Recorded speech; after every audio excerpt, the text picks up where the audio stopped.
কথিত আছে যে পুরনো জামানায় এক গরিব কাঠুরিয়া তার বউয়ের সাথে কাঠের একটা ভাঙাচোরা ঝুপড়িতে থাকত।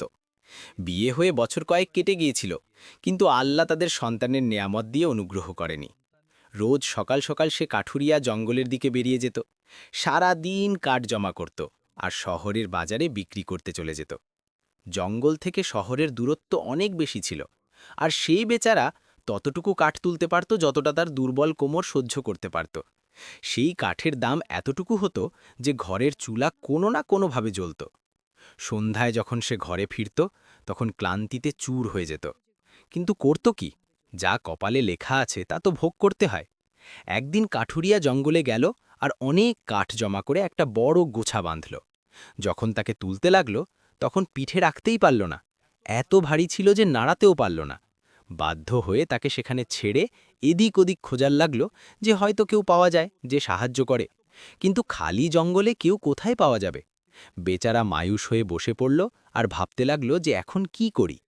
হঠাৎ কিছু দূর থেকে কারো চলাফেরার আওয়াজ এলো। সে তৎক্ষণাৎ সেই দিকে ছুটল। তখন দেখল যে একটা ছেলে একটা গাছের কাছে দাঁড়িয়ে আছে। যখন সে কাছে পৌঁছল, তখন অবাক হয়ে গেল। ছেলেটা তো একদম দেবতার মতো। শরীরে গাছের পাতা জড়ানো ছিল, আর চেহারা এমন অদ্ভুত যে আগে কখনো দেখেনি। কাঠুরিয়া সাহস করে জিজ্ঞাসা করল, বাবা, কি তুমি আমার সাহায্য করতে পারো? কাঠগুলো বাজার পর্যন্ত পৌঁছাতে হবে, বদলে আমি তোমার জন্য খাবার আর কাপড়ও নিয়ে আসব। ছেলেটা মাথা নেড়ে হ্যাঁ করল।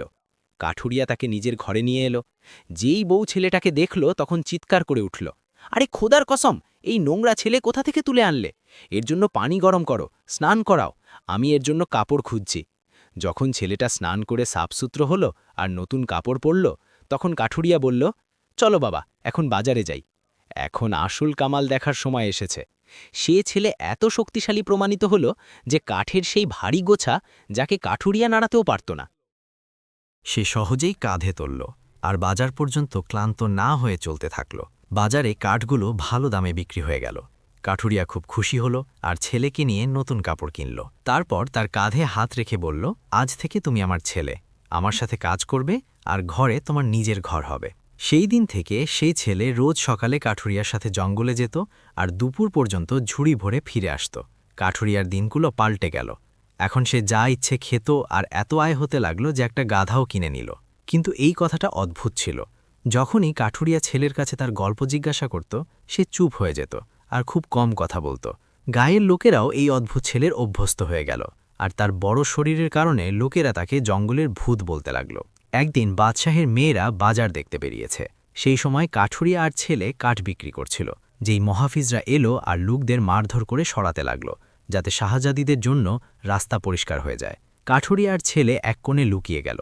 কিছুক্ষণ পর বাদশাহের সাওয়ারি এলো, আর তার থেকে এমন সুন্দর শাহজাদিরা নামল যে যেন 14 তাজ চাঁদ জমিনে নেমে এসেছে। তারা বাজারে ঘুরে ফিরে কেনাকাটা করছিল, আর সে ছেলে দূর থেকে তাদের দেখছিল। যখন তার নজর সবচেয়ে ছোট শাহজাদির ওপর পড়ল, তখন তার সৌন্দর্য দেখে তার হুঁশ উড়ে গেল। সে তার লুকানো জায়গা থেকে বেরিয়ে এলো আর সোজা শাহজাদির দিকে এগোতে লাগল। মুহাফিজরা তৎক্ষণাৎ তার দিকে ধেয়ে এলো আর তাকে থামানোর চেষ্টা করতে লাগল, কিন্তু তারা তাকে তার জায়গা থেকে নাড়াতেও পারল না। অবাক হয়ে সবাই একে অপরকে দেখতে লাগলো যে এ কী শক্তি। কাঠুরিয়া দৌড়ে এলো আর ছেলের হাত ধরে তাকে ঘরে ফিরিয়ে নিয়ে গেল। ঘরে পৌঁছে ছেলে উদাস হয়ে বসে পড়ল আর শুধু শাহজাদির চিন্তায় হারিয়ে রইল। না সে খাবার খেল না পানি পান করল। বউ এই অবস্থা দেখল, তখন কাঠুরিয়াকে জিজ্ঞাসা করল, বাজারে এর সাথে কি হয়েছে? কাঠুরিয়া সব ঘটনা শোনাল। তখন নারী হেসে উঠল আর বলল, আরে ছেলে তো বাদশাহের মেয়ের প্রেমে পড়েছে। দুদিন কেটে গেল, কিন্তু ছেলের অবস্থা সেই রকমই রইল, বরং আরও বেশি উদাস হয়ে গেল আর খাবার পানি একদম ছেড়ে দিল। বউ কাঠুরিয়াকে বলল, এখন এর সাথে কি করি? এভাবেই মরতে দেই? কাঠুরিয়া ছেলেকে জিজ্ঞাসা করল, বাবা, কি তুমি সত্যিই ছোট শাহজাদির প্রতি মহাব্বত করো? ছেলে মাথা নেড়ে হ্যাঁ করল আর বলল যে সে তার সাথে বিয়ে করতে চায়। ছেলে হাসল আর আবার মাথা নিচু করে স্বীকার করল। কাঠুরিয়া বলল, আল্লাহর কসম, এ তো বড় অদ্ভুত ব্যাপার। এ ছেলে বুঝে না যে সে মেয়ে বাদশাহের মেয়ে।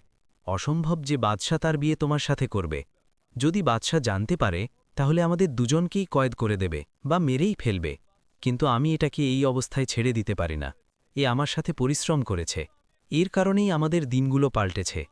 এর খুশির জন্য আমি যা করতে পারি করব। আমি বাদশাহের কাছে যাই, অন্তত এটা তো জানা যাবে যে আমি চেষ্টা করেছি। সকাল হল, তখন কাঠুরিয়া প্রাসাদের দিকে চলল। দরবানের কাছে অনুমতি চাইল, আর তাকে ভিতরে যেতে দেওয়া হল। যখন সে বাদশাহের সামনে দাঁড়াল, তখন আর্জ করল, হুজুর, আমি আমার ছেলে জঙ্গলের ভূতের জন্য আপনার ছোট শাহজাদির হাত চাইতে এসেছি। এটা শুনেই বাদশাহের রাগ সপ্তম আকাশে পৌঁছে গেল। তাকে মনে হল যে এই লোক তার মজা করাচ্ছে। তৎক্ষণাৎ জল্লাদকে হুকুম দিল, এর গর্দান উড়িয়ে দাও। কিন্তু অজির মাঝখানে এলো আর বলল, জাহাপনা, এই সেই ছেলে যে বাজারে আমাদের মহাফিজদের ব্যর্থ করে দিয়েছে। একে পরীক্ষা করা উচিত। বাদশা কাঠুরিয়ার দিকে ফিরে বলল, শোন, যদি তোমার ছেলে আমার 3টে শর্ত পূরণ করে, তাহলে আমার মেয়ে তার, এটা আমার ওয়াদা। কিন্তু যদি একটাতেও ব্যর্থ হয়, তাহলে প্রত্যেক দিন সকাল থেকে সন্ধ্যা পর্যন্ত আস্তাবল পরিষ্কার করবে, খোড়াদের জন্য তুলবে, আর যদি অস্বীকার করে, তাহলে এমন অন্ধকার কোঠরিতে বন্দি করে দেব যেখানে সূর্যের আলো কখনো পৌঁছায় না, কারণ এ আমার মেয়ের উপর নজর ফেলার সাহস করেছে। বুঝলে? কাঠুরিয়া কোনোমতে গলা নিগল আর মাথা নাড়ল। উজির বলল, প্রথম শর্ত এটা যে তোমার ছেলে এমন আঙুরের গোছা নিয়ে আসুক যাকে সমস্ত দরবারি আর ফৌজিরা খায় কিন্তু শেষ না হয়। কাঠুরিয়া অবাক হয়ে গেল, কিছু বলতে চাইল, কিন্তু শব্দগুলো গলায় আটকে গেল। ভয়ে হৃদয় বসে যাচ্ছিল। সে ঘরে ফিরে এলো আর ছেলেকে বলল, বাবা, তুমি তো নিজেকে বাদশাহের সাথে মুসিবাতে ফেলে দিয়েছ। যদি তুমি বাদশাহের শর্তগুলো পূরণ না করো, তাহলে সে তোমাকে গোলামের মতো কাজ করাবে, না খাবার মিলবে না টাকা। ছেলে জিজ্ঞাসা করল, বাদশাহ কি চায়? কাঠুরিয়া উত্তর দিল, আঙুরের এমন গোছা যাকে পুরো প্রাসাদ খায় কিন্তু শেষ না হয়, আর এই জিনিস তো কেউ নিয়ে আসতে পারে না। ছেলে বলল, চিন্তা করো না আব্বাজান, আমি আজ রাতে জঙ্গলে যাই, সেখানে রাত কাটাবো আর সকাল সকাল ফিরে আসব। কাঠুরিয়ার মনে সন্দেহ জন্মালো যে হয়তো জঙ্গলের ভূত পালাতে চায়। সে ভাবল, কাশ আমি বাদশাহের কাছে না যেতাম, আমি তো শুধু এক গরিব লোক, এই কি মুসিবত নিয়ে নিলাম। সারা রাত সে বিছানায় পাশ ফিরে থাকল। ঘুম চোখ থেকে কোষ দূর ছিল। মনে নানা রকম চিন্তা আসতে থাকল, কিন্তু কোনো সমাধান চোখে পড়ল না। সকালের আজান হচ্ছিল যে দরজা খোলার আওয়াজ এলো। ছেলে ভিতরে ঢুকল, আর তার হাতে একটা থালা ছিল যাতে আঙুরের একটা গোছা রাখা ছিল। দানাগুলো একদম কালো ছিল, এমন চমকাচ্ছিল যেন মতি। ওঠো আব্বাজান, এটাকে বাদশাহের কাছে নিয়ে চলো। কাঠুরিয়া অবাক হয়ে সেই গোছাটাকে দেখতে থাকল। তাকে বিশ্বাস হচ্ছিল না যে এটা সত্যি। তারপর সে থালা তুলল আর প্রাসাদের দিকে চলল। পা এগোচ্ছে তাহলে হৃদয় পিছিয়ে যাচ্ছে, ভয়ে অবস্থা খারাপ ছিল। প্রাসাদে পৌঁছে তখন বাদশা ভিতরে ডেকে নিল। ওজিরও সেখানে উপস্থিত ছিল। যখন ওজির আঙুর দেখল, তখন বাদশাহের কানে ফিসফিস করে বলল, হুজুর, নিশ্চয়ই এই কাঠুলিয়া আমাদের মজা কুড়াচ্ছে। বাদশা বলল, এখন দেখি, যদি মিথ্যা বলে তাহলে এর পরিণামও দেখবে। বাদশা একটা দানা ছেড়ল আর মুখে রাখল। এত সুস্বাদু ছিল যে সে খেয়েই চলল। পেট ভরে গেল, কিন্তু অবাক করার কথা এটা যে যত দানা ছিঁড়ে তত নতুন উঠে আসে। পুরো গোছা যেমন ছিল তেমনই রইল, কোনো কমতি আসেনি। বাদশাকে লজ্জা অনুভব হলো। সে ভাবল যে এই কাঠুরিয়ার ছেলে আমাকে হারাতে পারে না। সে থালা অজির দিকে বাড়িয়ে দিল। অজিরও পেট ভর্তি করে খেল, পেট ফুলে গেল, কিন্তু আঙুর সেই রকমই রইল। হুজুর, এখন আমি আর খেতে পারি না। বাদশা রাগে বলল, এটা তোমার পরামর্শ ছিল বোকা, এখন যাও এই আঙুরকে শেষ করো। অজির সমস্ত দরবারিদের ডেকে নিল, তারপর মুহাফিজদের, তারপর খাদিমাদের। আর বাবুর্চিদের প্রাসাদে যব লোক ছিল সবাই আঙ্গুর খেল, কিন্তু আঙ্গুরের গোছা শেষ হওয়ার নামই নিচ্ছে না। অবশেষে হার মেনে উজির বলল, এই আঙ্গুর শেষ হতে পারে না। উজির কাঠুরিয়ার দিকে তাকালো আর বলল, ঠিক আছে, তোমার ছেলে প্রথম শর্ত পূরণ করেছে, এটা তো সহজ ছিল, দ্বিতীয় শর্ত এর থেকে অনেক কঠিন হবে। তারপর সে আওয়াজ উঁচু করে বলল, বাদশা সালামত চান যে তোমার ছেলে একটা আখরোট নিয়ে আসুক যার ভিতরে এমন কার্পেট আছে যা পুরো প্রাসাদে বিছানো যায়, বরং এর থেকেও বেশি। কাঠুরিয়া পা টেনে ঘরে ফিরে এলো। হৃদয় বসে যাচ্ছিল। ছেলেকে সব ঘটনা শোনালো আর বাদশাহের দ্বিতীয় শর্তও বলল। তারপর বলল, বাবা, এখন আমরা নিজেদের সামান বেঁধে এখান থেকে বেরিয়ে যাই, এটাই একটা উপায়, পালানো ছাড়া কোনো চারা নেই। কিন্তু ছেলে মাথা নেড়ে অস্বীকার করল আর একটা শব্দও না বলে জঙ্গলের দিকে চলে গেল। কাঠুরিয়া অবাক হয়ে ভাবতে লাগল, এই নালায়েক সেখানে কি করবে? এই সমস্যার তো কোনো সমাধানই নেই, ছাড়া এটা যে সমস্ত জিন জমা হয়ে যায় আর হজরত সুলাইমান আলাহিসাল্লামের আংটি নিয়ে আসে। সকাল হলো, তখন ছেলে ফিরে এলো, আর সাথে একটা আখরোট ছিল। কাঠুরিয়া তাকে নিল আর তারপর প্রাসাদের দিকে রওনা হল। বাদশাহের সামনে আখরোট পেশ করল, তখন সে তাকে 2 টুকরো করে দিল আর বলল, কার্পেট কোথায় লোক? অজির হাসল, এখন তো জঙ্গলের ভূতের হার হয়ে গেল, কাল থেকে গোলামের মতো কাজ করবে। কিন্তু কাঠুরিয়া আখরোট থেকে উলের একটা সুতো বার করল আর টানতে লাগল। সুতো বেরোতে থাকল, জড়াতে থাকল, আর তারপর লাল রঙের একটা সুন্দর কার্পেট তৈরি হয়ে গেল। পুরো তখ্তগা ঢেকে গেল।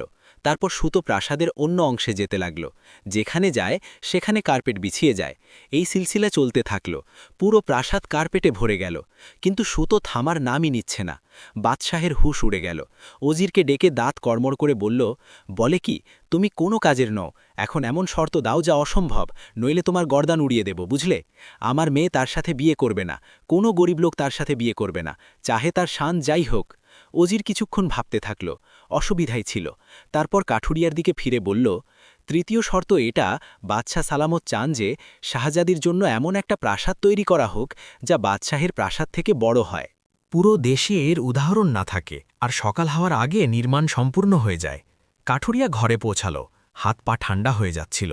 ছেলেকে বাদশাহের দাবি শোনাল আর বলল, বাবা, এখন কোনো চারা নেই, সকালে তোমাকে প্রাসাদে গিয়ে বাদশাহের আস্তাবল পরিষ্কার করতে হবে। ছেলে মাথা নাড়ল, কিছু বলল না। রাতে উঠল আর বাদশাহের প্রাসাদের কাছে গেল।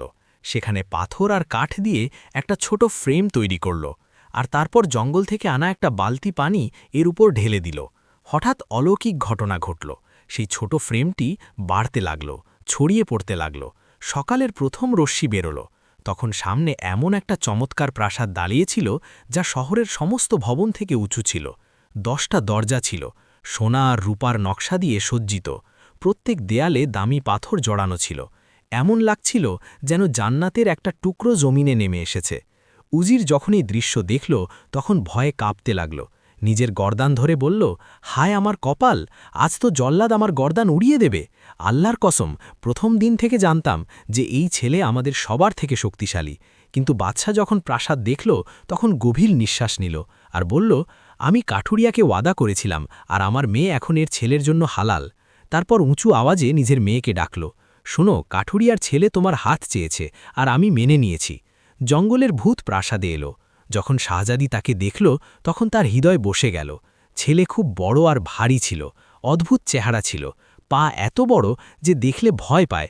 শাহজাদি কাঁদতে লাগল, নিজের কপালে নোয়া করতে লাগল।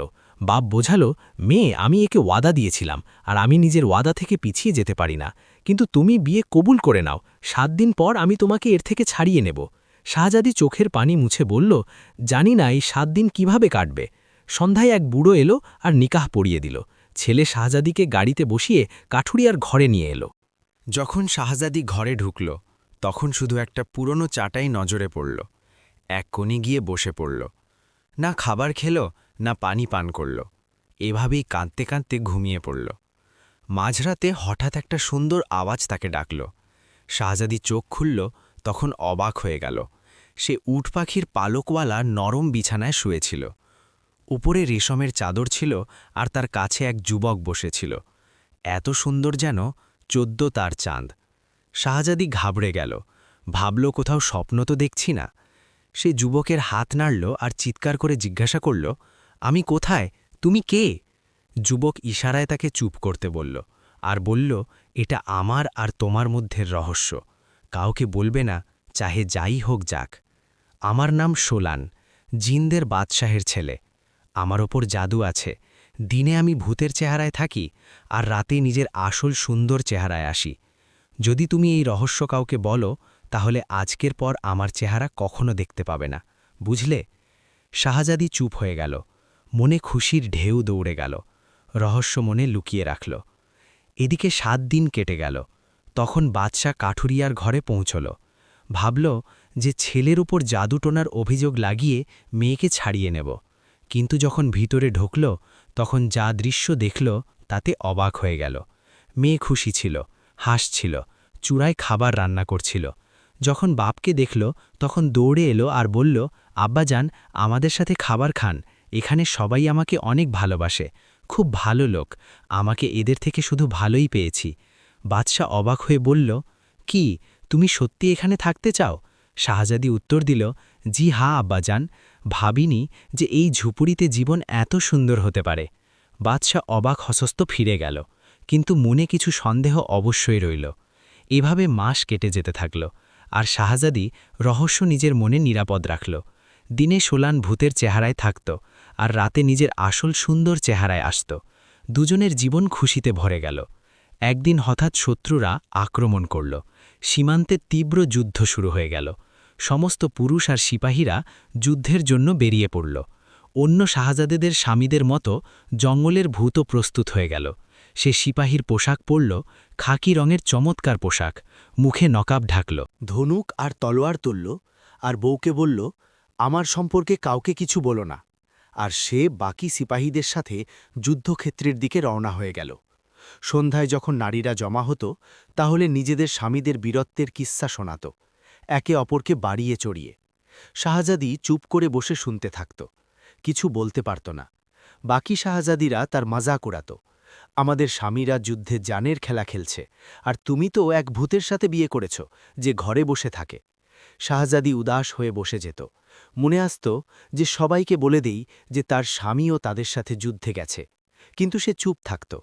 এদিকে যুদ্ধক্ষেত্রে বাদশাহ দূর থেকে যুদ্ধের দৃশ্য দেখছিল। সে দেখল যে এক সিপাহী বড় বীরত্বের সাথে লড়ছে, শত্রুদের ভারী ক্ষতি করছে। তার তলোয়ার যেখানে চলে, শত্রুর সারি ছত্রভঙ্গ হয়ে যায়। অবশেষে যুদ্ধ শেষ হল, আর শত্রু পালিয়ে গেল। বাদশাহ জিজ্ঞাসা করল যে সেই খাঁকি পোশাকের বীর সিপাহীকে, কিন্তু কারও জানা গেল না। যখন বাদশাহ ঘরে ফিরল, তখন মেয়েকে যুদ্ধের সব অবস্থা শোনাল। বিশেষ করে সেই খাঁকি পোশাকের সিপাহীর অনেক প্রশংসা করল। কাশ সে তোমার স্বামী হতো এই কুৎসিত ভূতের জায়গায়। শাহজাদির খুশির কোনো সীমা রইল না। এত খুশি হল যে সোলানের সতর্কতা ভুলে গেল, আর চিৎকার করে বলল, সুসংবাদ হোক আব্বাজান, সেই বীর সিপাহী আমার স্বামীই ছিল।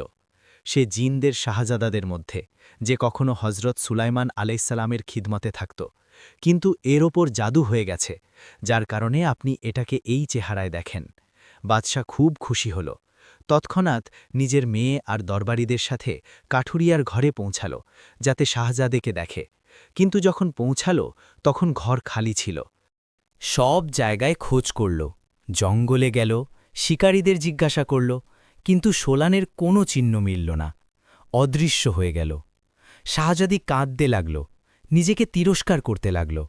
আমি এর রহস্য প্রকাশ করেছি, আমি এর অনুপস্থিতির জন্য দায়ী। এখন সে একা বসে থাকত, কারো সাথে কথা বলত না। তারপর একদিন জঙ্গলে গেল, আর সেই জায়গায় বসে গেল যেখানে সোলান প্রথমবার কাঠুরিয়ার সাথে মিলেছিল। কাঁদতে কাঁদতে বসে রইল। দিন ডুবে গেল, আর রাত এলো। হঠাৎ জমিনের নিচ থেকে একটা সুড়ঙ্গ খুলল, আর সোলান বাইরে এলো। তুমি এখানে কেন এসেছ? শাহজাদি চোখের পানিতে ডোবা আওয়াজে পড়ল, মাস কেটে গেছে তোমাকে খুঁজতে খুঁজতে। সোলান, তুমি আমাকে একা কেন ছেড়ে দিয়েছ? সোলান অবাক হয়ে বলল, তুমিই তো এর জন্য দায়ী। আমাকে আমার অবস্থায় ছেড়ে দাও, এখন আমরা সাথে থাকতে পারি না। আমি জমিনের নিচে লুকিয়ে থাকি, নিজের চাচার থেকে বাঁচার জন্য। তোমার চাচা? সে তোমার থেকে কি চায়? সোলান বলল, যখন আমার বাবার ইন্তেকাল হল, তখন আমার চাচা আমার ওপর কালো জাদু করেছে, যাতে আমার থেকে জান ছাড়িয়ে নেয় আর বাদশাহতে কবজা করে নেয়। কিন্তু আল্লাহ আমার সাহায্য করেছে। আমার গলায় একটা তাবিজ আছে, যার কারণে রাতে জাদুর প্রভাব ভেঙে যায়, আর আমি ভূত না থাকি। এই কথা আমার চাচা জানে না। দিনে আমি কথা বলতে পারি না, আর আমার চেহারা বদলে যায়, কিন্তু রাতে আমি নিজের আসল অবস্থায় আসি। এই জন্য আমি জিনদের সাহারার কাছে গিয়েছিলাম, আর তোমার বাপের 3টে অসম্ভব শর্ত পূরণ করেছি। আর আমার চাচার কারণে আমি তোমাকে সতর্ক করেছিলাম যে রহস্য বলো না, নইলে কথা পুরো দেশে ছড়িয়ে যাবে, আর সে আমাকে খুঁজে বার করবে।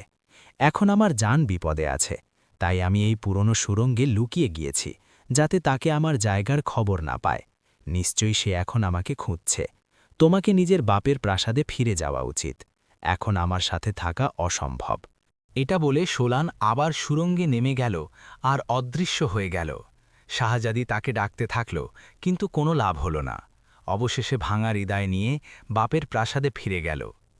দুঃখ তাকে ঘিরে ধরল, আর সে নিজের ভুলের ওপর অনেক অনুতাপ করতে থাকল। গল্প থেকে শিক্ষা, রহস্য প্রকাশ করা একটা খারাপ অভ্যাস যা এমন ফলাফল তৈরি করতে পারে যার শাস্তি কেউ সহ্য করতে পারে না। আমানত আর বিশ্বাসের কদর করা উচিত।